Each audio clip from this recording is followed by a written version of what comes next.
What's up, guys? Welcome back to Chris's Habs Corner. Last video during the week, I made a video about the Habs locking in at the number 5 pick. And I told you guys I'd be going over a video today of two obvious prospects that are most likely going to be picked at number 5 by the Habs. And going over, I did a lot of studying on their scouting reports and watched a few different videos and people talking about these two guys and their pros and cons to their game and just their overall scouting profile. So I'll be going over that as well as giving you my prediction on what I actually think is going to go down at the draft lottery and who I think the Habs should actually pick between Will Smith and Mitchkov. So let's get into it a little bit, guys. I'm going to start off with Will Smith here. See on my notes, for the stat sheet. Will Smith's 6 foot, 182 pounds. His center shoots right. In the U.S. National Under-18 team with the USDP, played 32 games, 22 goals, 37 assists, 59 points. Let's just get into his pros and cons a little bit here. His strengths obviously come from his hockey sense, his playmaking ability, and all that ties in with his puck skill and his creativeness. And those are the two main things that really make his playmaking and his hockey sense elite above a lot of other people, as well as his smarts and just the ability to think the game at a really high level, multiple steps ahead, on the defensive and offensive side of the puck. Is another strength. He's a willingness to shoot, man. He shoots the puck, talk a little bit more about his awareness. It seems like he always has a layout of the defensive structure and just where everybody is on the ice in the offensive zone, his teammates and the defense. It just seems like when he has the puck, he just knows where to go. Just knows, like he already has a plan in place, kind of, He's a guy that really uses his stick handling to open space. The way he manipulates defenders, he draws defenders into him, and then the way he stick handles, he'll make you think he's moving the puck one way, and then he's immediately pulling him back the other way, and that opens up a skating, passing, and shooting lane. And before he'd made that move, it's like he already had that thought out in his head, and he already saw where the open space was going to be available. He's a wizard with the puck. As well as when he doesn't have the puck, he really seems to have a good understanding of just where to be. Always where the open space is going to develop, and it seems like he's already 3 steps ahead going to that area. One thing I did read and hear people talk about is, he's not the greatest at passing the puck and just wiring it into tight areas across ice pass. With a lot of traffic, he's not the greatest at it. I mean, it's doable for him, but a lot of times it gets deflected or picked off. So he's more better at opening up passing lanes with his, deceptiveness and his stick handling to really open up those lanes. So, he's good on the power play. You can see once the offense is set up on the power play in the O-zone, he, like I said, has a really, really good shot, and that shot translates to, wider out and from the hash marks out from distance. He has an accurate shot as well, so a lot of defenses will respect that and, just really take away that time and space from him and open up other players. Let's talk a little bit about his skating. One obvious thing, there's a couple of things, he has deficiencies in his skating game, but he lacks straight line separation speed.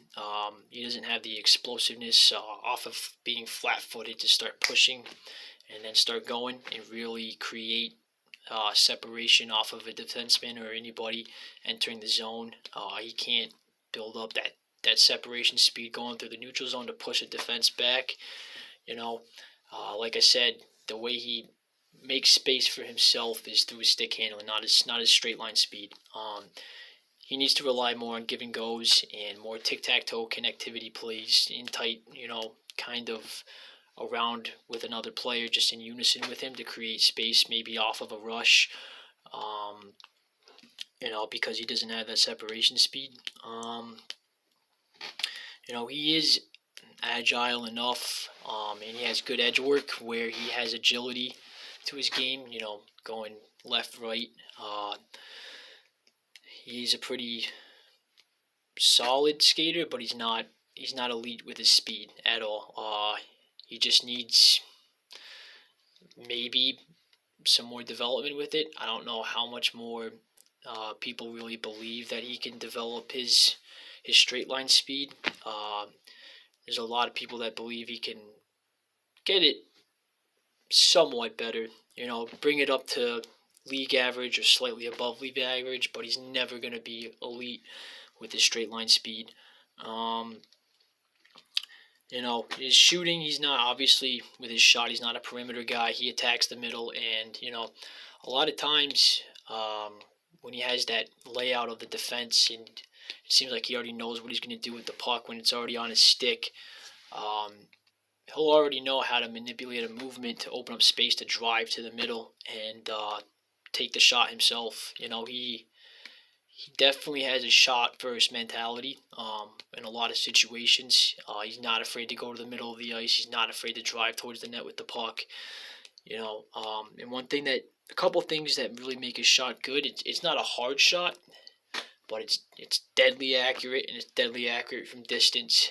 And he has this delay that he uses a lot, where he'll drag the puck for an extra second or two, and still be able to wire the puck accurately where he wants to put it. And he has multiple release points too when he does that. He can release it in 3 or 4 different spots on a wrister or a snapshot, and just make it totally unpredictable on a goaltender. So that is a really good asset that he has. And he's pretty good at firing the puck on both skates, either one, sometimes two, and just firing it in stride. He doesn't need to be stationary. So, overall, Will Smith's he's a wizard with the puck. He has good hockey sense, and his playmaking is all tied in with his ability to think the game ahead, and his stick handling, and his just overall puck talent.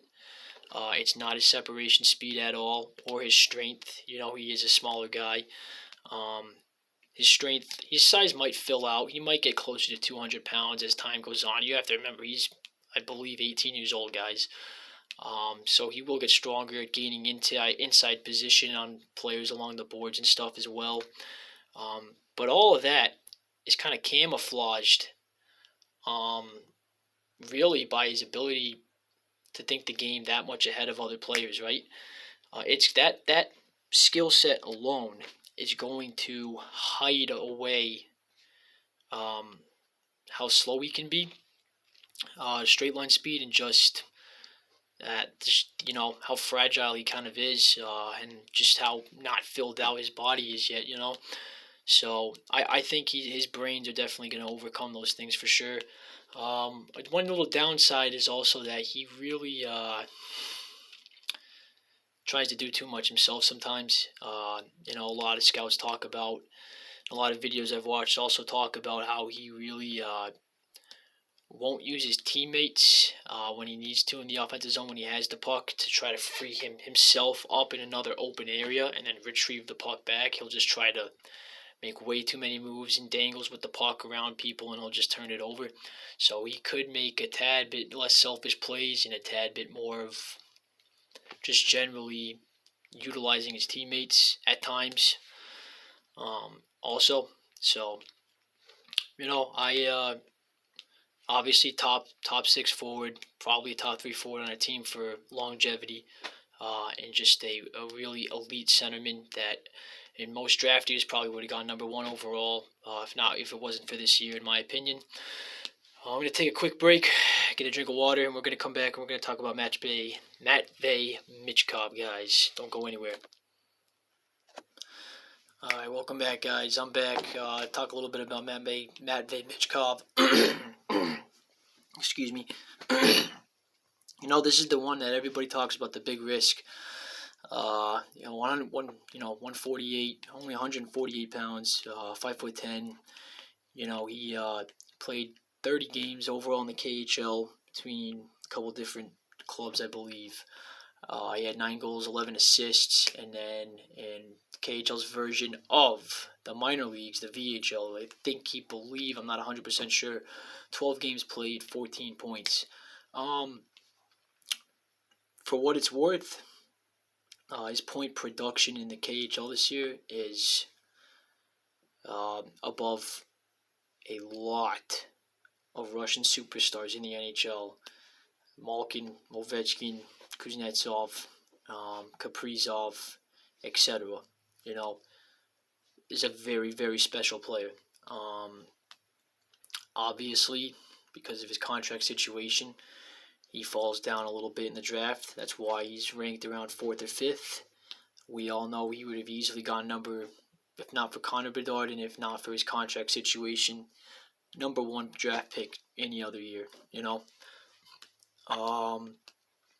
So, in a perfect scenario, he's coming over to the NHL in 2026, 3-year contract, and there's a lot of drama and behind the scenes discussions about that and whether or not he's actually going to come over and this and that.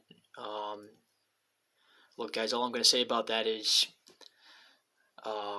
we've had these issues with other Russian players in the past, worrying as to whether or not they're actually going to come over, and they always end up coming over. And I don't really see, knock on wood, this one being really any different, in my opinion.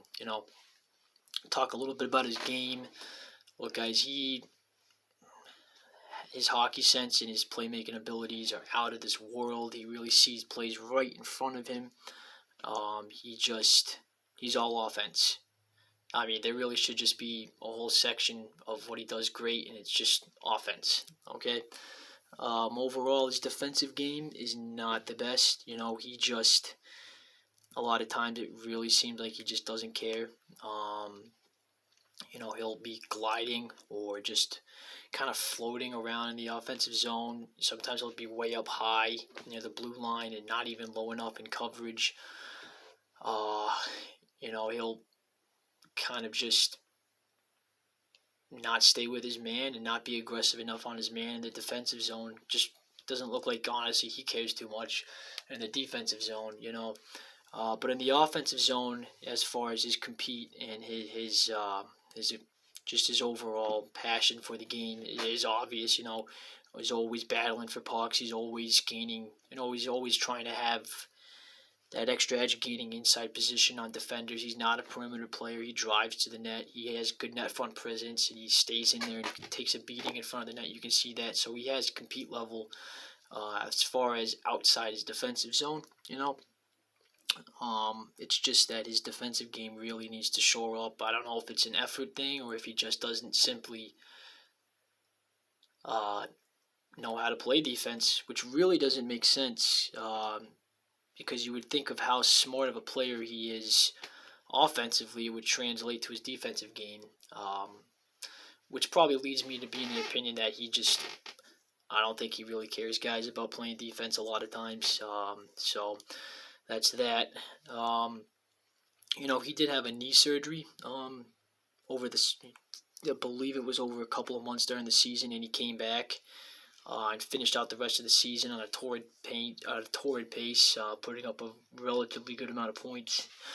So he does have compete. He's not totally.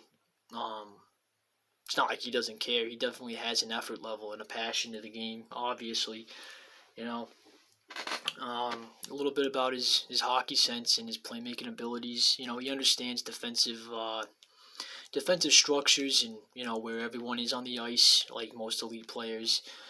He has high-end anticipation of plays within and without the puck. Just his overall the skating routes and just his passes and his shooting that he creates is all from something he creates. It's not a reaction of other players. That's what a lot of scouts have said about him. Obviously we can see he has the vision just to make plays. His shot selection shows how good of he selects different types of shots in different situations, and it really shows just overall forethought of the play and which one is most effective at the time. You can see that. And just like another player I had just mentioned, very similar. He uses a lot of stick handling as well as a combo of agility to really create and open up space. He's another guy that really, just like Smith, he's pretty good at drawing players into him and sucking players in, and then just totally toying with them to pull him out of position the way he wants and carry on with the play. It's impressive. So a little bit about his skating. The similarities to Will Smith a little bit. In some areas, he's not the greatest for his size. He's not the worst, but he's not the greatest. He doesn't have that straight. He can't really start from completely flat-footed, just like I had mentioned about Will Smith, and just be able to really take off. He's only 148 pounds. He doesn't have that strength and that power behind his stride to really get off on a good push. That being said, he is pretty good with his edge work. He is pretty good in transition when the puck's in the neutral zone. He's already kind of in stride at gaining momentum and acceleration.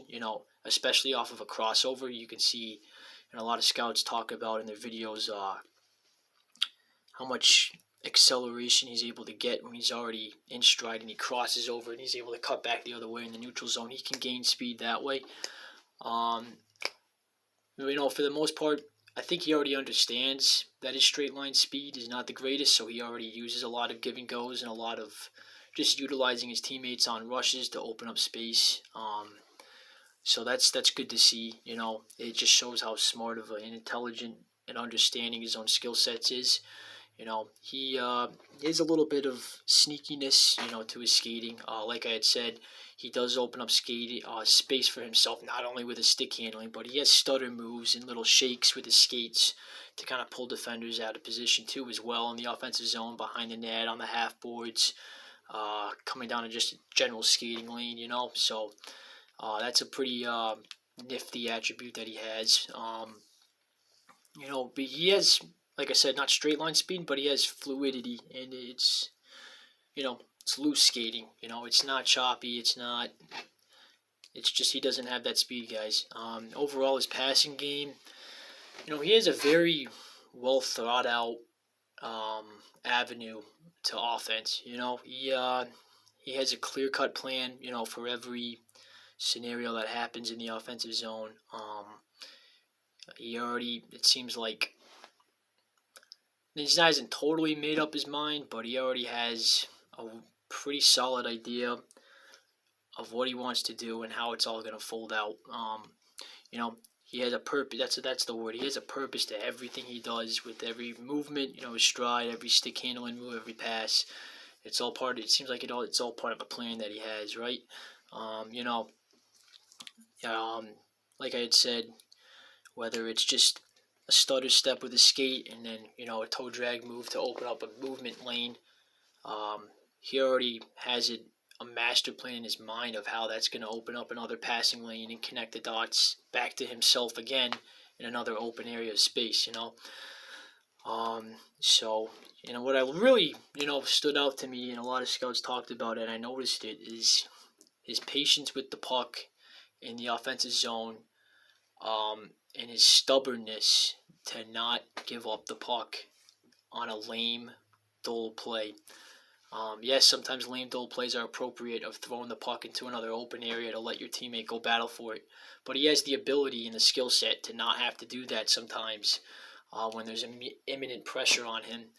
And he will make another move and just wheel and deal around the offensive zone until he gets the play that he wants, until he gets a high danger play. He won't give up, and he will keep the puck on his stick a lot of times, which is a really high skill set that not a lot of players have.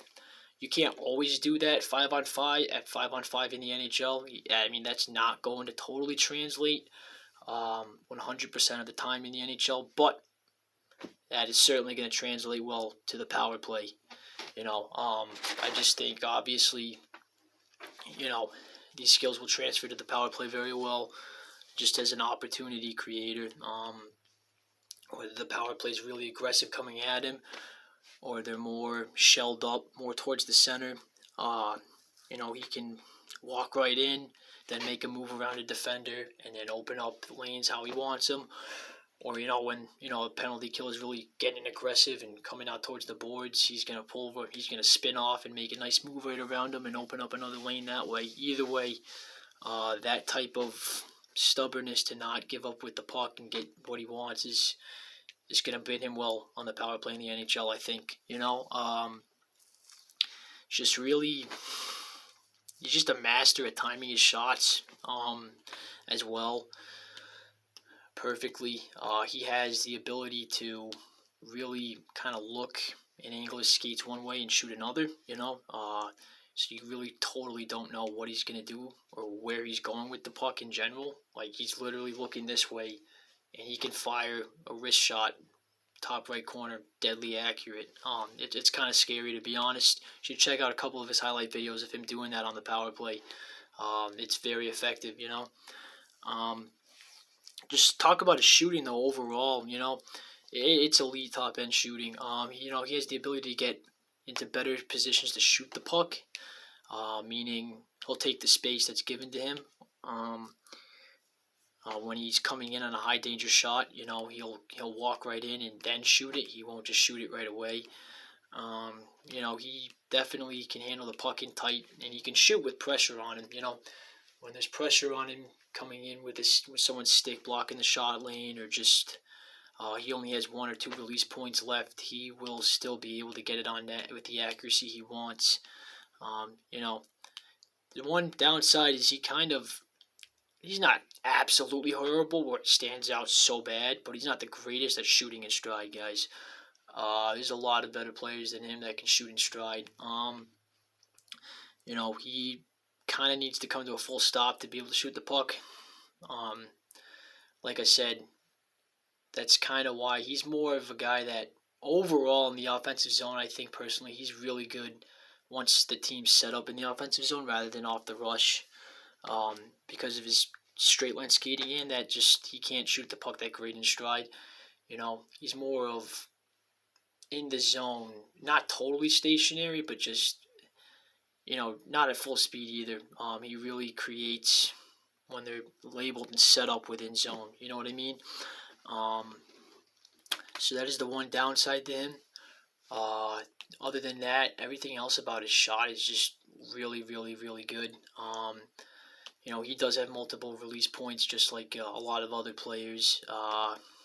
Like I said, I love the fact that he's patient when he shoots. He will walk in and get a closer shot if he can, and just his patience and his willingness to just not give up the puck until he makes a high danger play is incredible.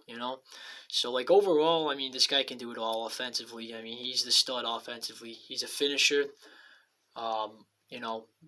He's definitely a finisher. He connects the dots on plays, and he always seems to be wanting the puck back on his stick once he gets rid of it, and he knows how to finish plays.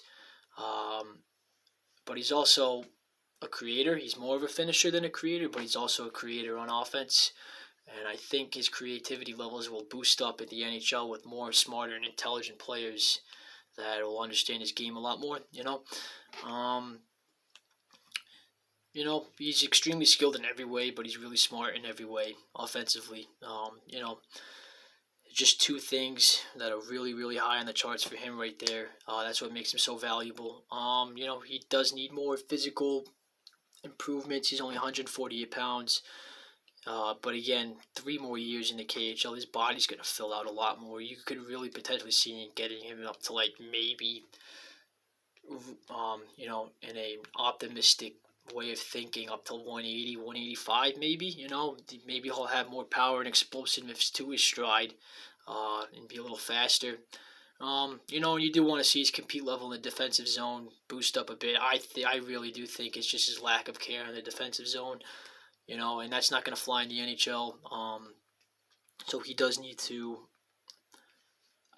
just show that he cares in the defensive zone. He doesn't have to be a stud in the defensive zone, but he does have to be efficient enough and proficient enough to be able to stay with his man, stay in proper shooting lanes, at least at the minimum have somewhat of a hockey sense in the defensive zone to be in the right areas in general, So yeah, that's my take on it. That's the overall report I have on Mitchkov. Now to just wrap this up with a little bit of what I think is going to go down at the draft. Look, guys, my opinion is Smith and Mitchkov are both there at number 5 for the Habs.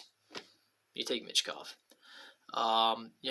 He's going to come over in 3 years. Yes, we're competitive in the next 1 to 2 years, but we're not going to be an elite playoff team realistically for another, 2 or 3 years. And he's going to be coming over at the right time for that. I know there's a risk, everything going on, KHL threatening him into signing another contract and staying. A big question is he actually going to come over? How could we waste a draft pick on this if he's not actually going to come over and we wasted this whole entire draft? No. Look, guys, this this question and this manifestation of a worry always happens with a lot of Russian players, and they always seem to come over. I don't see why this one would be any different, even with the war circumstances and the geopolitical circumstances. I see him really coming over. And you know what? When he shows up at the draft in Nashville, I think it's going to take a lot of relief off of everybody, seeing him actually physically being there, So that's nothing but good if he shows up for that, because he did say, recently he wants to play in the NHL. He didn't say that 10 years ago. He said that relatively in the last couple of months, I believe, So I don't see why he wouldn't show up, and we really need that over-the-edge top elite forward on this team. We haven't had one in such a long time, and that would really just push us over the top, in the next 3 years, just to have that much talent on the team already with what we do have. I mean, imagine Mitchkov with Caulfield, or Mitchkov with Kirby Doc, or Mitchkov, Suzuki, Caulfield in the line, and how much space that's going to open up for Caulfield. Talk about him being a 50-goal scorer. If Mitchkov's on this team, yeah, he's a 50-goal scorer. I mean, imagine a power play with Mitchkov, Caulfield, Doc, Matheson, and Lane Hudson in 3 years. In a perfect world, I know there's different circumstances that go on, but imagine what that'll do. I mean, that is an insane power play. That is an insane power play, guys. You guys think Edmonton's historic power play this year is good? That power play that I just mentioned that could potentially happen in 3 years is almost on that level. I mean, you have like 4 sides that really know how to just wheel and deal in the offensive zone and just play the chessboard and just play everything out, 10 to 15 steps combined together in the offensive zone on the power play. And then the penalty killer is just going to have to pick their poison and leave somebody extremely lethal wide open. I mean, Caulfield's going to get like 30 goals on the power play. It'll be absolutely insane with Mitchkov on it. But if Mitchkov is not available, obviously you take Will Smith, and I'm never going to complain about that. That's a win. That's a solid win. He's another staple top 3 forward that is, going to put up a lot of points in this league and consistently every year. He's a more well-rounded player than Mitchkov. Obviously, he's a centerman defensively. So if you wanted a safer, dangerous pick, because Will Smith is a top 5 pick and would have gone number 1 in last year's draft. If you wanted a safer, dangerous, big home run draft pick, it's Will Smith, right? So if Mitchkov's not there, I'm not complaining about Will Smith. I'll take him any day of the week. Just a wizard with the puck and just a master with the puck, So overall, yeah, I would take Mitchkov over Smith, but I'm never going to complain about that. And look, guys, this stuff is silly. I know I mentioned it in my last video. We're not trading up. I really hope they don't do something stupid and trade this draft pick. If Mitchkov, there's talks on insider reports and, different media outlets that if Mitchkov's the only one available at number 5, you trade it up, and to the 6th or 7th spot and get a prospect in return and give, the 5th spot to a team like Philadelphia or Arizona and let them take Mitchkov. That's silly. That's really silly. I will say you know, whatever team really does take the gamble and takes Mitchkov, I think is going to really reap the rewards and be laughing at everybody else in a few years. And I really hope, honestly, I hope we take advantage of that and pick him. I'm trying to really think of what else I was going to say, guys. I think, yeah, either way, it's a win-win. I don't think either player is really going to hurt us in the long run, and it's really either player is what we need going forward, to really be not the face of the franchise, but be one of the pillars of the franchise for sure. And obviously, you know, I just think I think Mitchkov is just a slightly better pick. My prediction though is that coming out, there's been a few reports that other teams are actually really, really honed in on Will Smith, hinting that they want a center. Teams that are picking before the Habs in the top four, mentioning these types of things, and there's been a lot of insider scouters that have really moved Will Smith up in the draft from like 5 now down to like 3, even 3 or 4, third or fourth. So my prediction and my gut feeling is Smith is actually going to go third or fourth, and we're going to take Mitchkov at number 5. I mean, that's what I think is going to happen. That's my prediction. That's what I really see what's happening, guys. But we'll have to stay tuned. We still got another, 5-6 weeks until the draft, so we still got a little ways to go. More to discuss, more to talk about this. I'm going to get off of here now, guys.